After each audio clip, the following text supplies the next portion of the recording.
ওই, গেঞ্জি পরে তুমি এখন কোথায় যাচ্ছ? শীতকাল পড়ে গেছে, খেয়াল নেই নাকি? গায়ে সোয়েটার আর মাথায় টুপি না দিয়ে যদি বাইরে বেরিয়েছিস, দেখ তারপরে আমি কি করি। কি?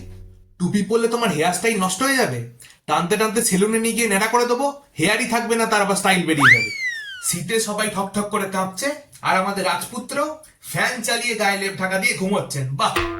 তা শরীরে অত যদি গরম, তাহলে লেপটা ঢাকা দেওয়ার দরকার কি? শুধু ফ্যানের হাওয়াটাই খাও।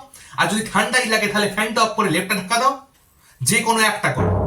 এনে এনে এটা খেয়ে নে। এটা কি?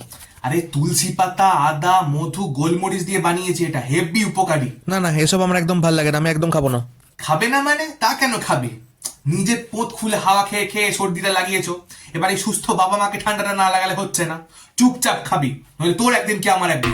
বাবু এনে এই লেপ, চাদর, সোয়েটার সব বের করে দিয়েছি। টপ করে ছাদে গিয়ে দিয়ে আয়। রোদের মধ্যে দিবি কিন্তু, ছাওয়া দেখে দিবি না।